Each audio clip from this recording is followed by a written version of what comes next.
we've been doing it now for about 4 years, give or take. We've been building Open Door Capital. That said, when I built it different than I've ever done another company before. When I built a lot of companies and tried different things, and I tried to sell like wooden sunglasses and kites online one time, like, let's go fly a kite. And I've done a lot of stuff, but this time I was like, when I built it, I was like, I don't have time to build. I got a little girl at home, and I want to have more kids, and I wanted to surf. I live in Hawaii. I wanted to surf. I wanted to, not work all the time. So I asked the question, and it's kind of a Tim Ferriss style question. Tim Ferriss says in the 4 Hour Work Week, and this is where the name comes from, 4 Hour Work Week, is a line in that book where he says, I was gonna say that. So is it the pool? No, it's the weed eater. I hope the landscapers don't show up right now. That'd be awesome.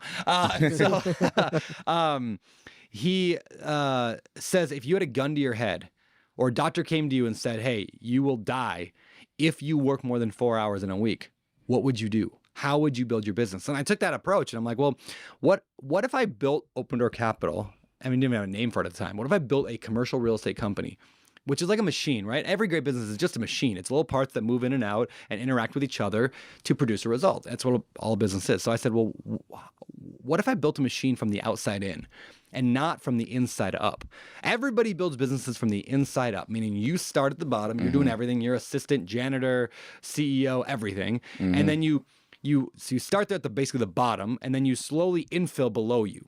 Right, you hire the assistant, and then you hire the next person. Then you slowly peel off what you do and train these people how to do it. And there's nothing wrong with that. It's a great business model, but it can take 2, 5, 10, 20, 100 years. And that, I feel anywhere. like, too, you kind of have to have some financial backing, right? To Like, be able to build from the outside in. yeah, of course. Yes. Because Or I couldn't do that when we started our company. We had to do everything. So yes and no. It either requires financial backing or giving up a whole lot of equity. I chose the equity. I actually never paid any salary at the beginning. I hired Ryan. So I built from the outside in and the top down. I hired a COO, which at the beginning was Ryan Murdoch. I said, you build it. And he went and hired a few people. And at the beginning, it was just partnership. Nobody got salary. Everyone just got pieces of equity. Now, at the end of the day, I own less than half of Open Door Capital. I'm a little less than 50% owner of the company. We expect to buy $10 billion. We have almost $1 billion now of real estate. We will buy $10 billion of real estate over the next 10 years. We will turn that into $15 billion over time. My investors will get 2/3 of that, maybe 3/4 of it, with the percentages. We'll end up with, maybe $1 billion or $1 billion in profit.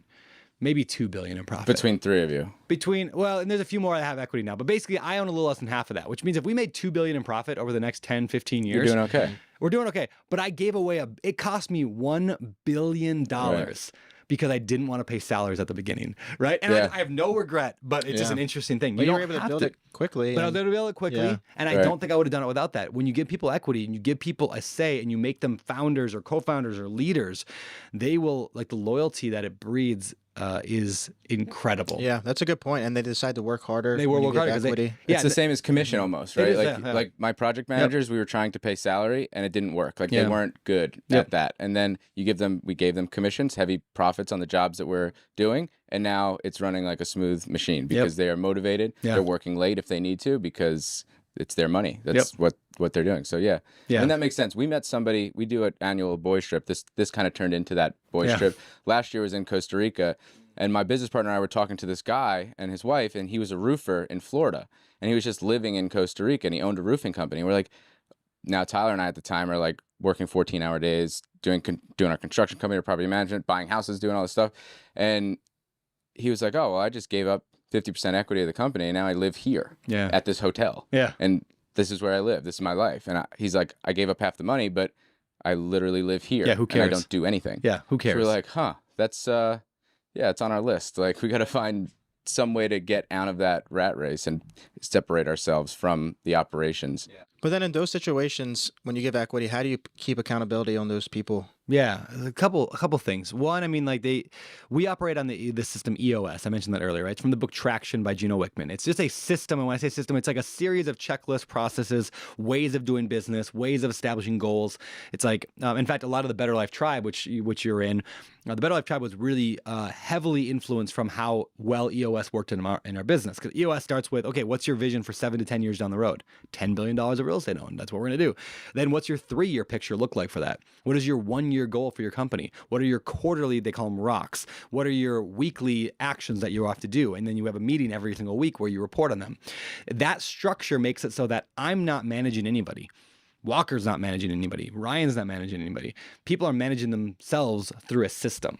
So if you show up and you're like, hey, last week I said I was going to make 12 calls to brokers and I made 1, like, you just look like an idiot. And like, then you have to say that in a meeting that I just screwed this up.